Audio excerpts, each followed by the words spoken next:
Bonjour et bienvenue au Campanario de la Vendée. Une fenêtre ouverte pour partager et exprimer notre foi catholique par la voix des laïcs en ces temps difficiles et troubles qui menacent notre Église.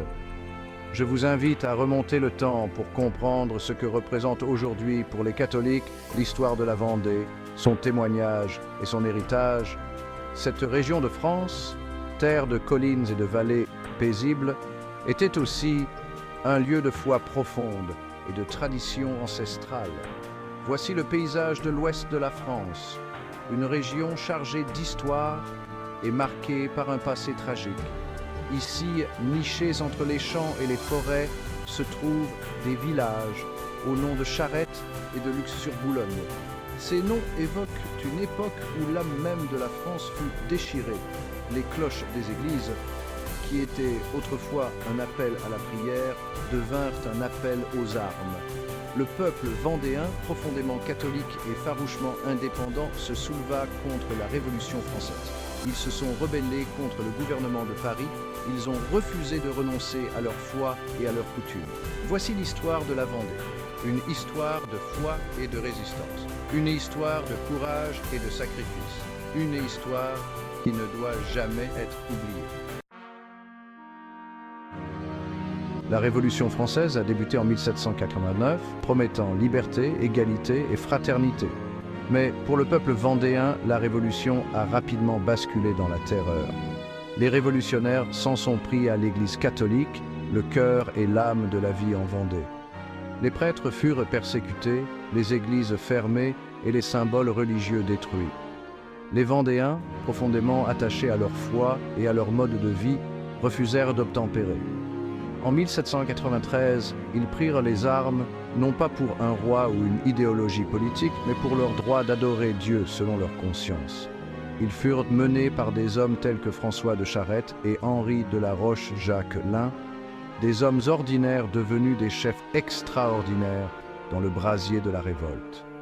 La guerre de Vendée ne fut pas simplement un soulèvement politique, ce fut un combat spirituel, ce fut un combat pour l'âme de la France, un combat contre la tyrannie et pour la liberté de croire.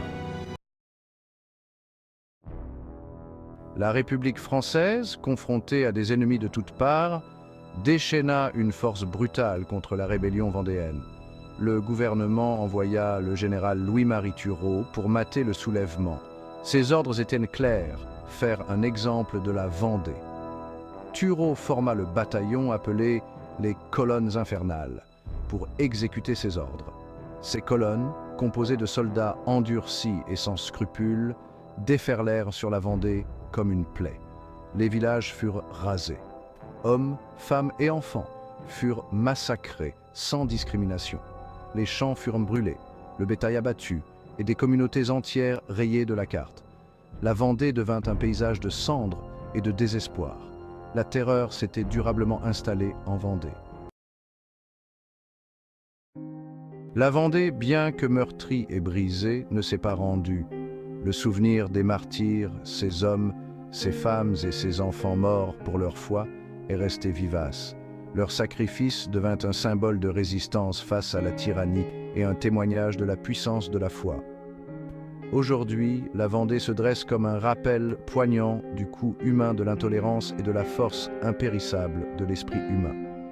Monuments et musées parsèment le paysage, préservant la mémoire de plus de 200 000 victimes, vieillards, femmes et enfants, dans ce que beaucoup d'historiens considèrent comme un génocide honteux pour la France et trop peu commémoré, mais qui perdure dans la mémoire de ses martyrs.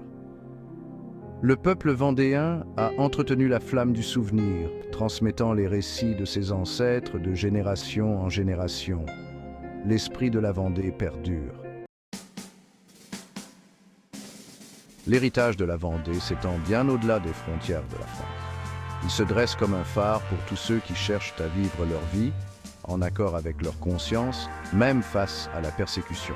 L'esprit vendéen résonne chez ceux qui luttent pour la liberté religieuse et résistent à l'emprise de la laïcité. Dans un monde où la foi est souvent marginalisée et les valeurs traditionnelles attaquées, l'histoire de la Vendée offre un puissant message d'espoir et de résistance.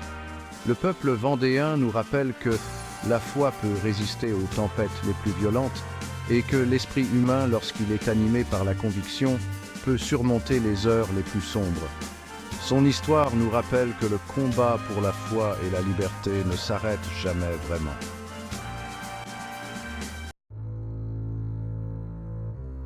La Vendée nous met au défi d'examiner notre propre engagement envers la foi et la liberté. Elle nous demande de réfléchir à ce que nous serions prêts à sacrifier pour nos croyances et quel prix nous sommes disposés à payer pour le droit d'adorer selon notre conscience.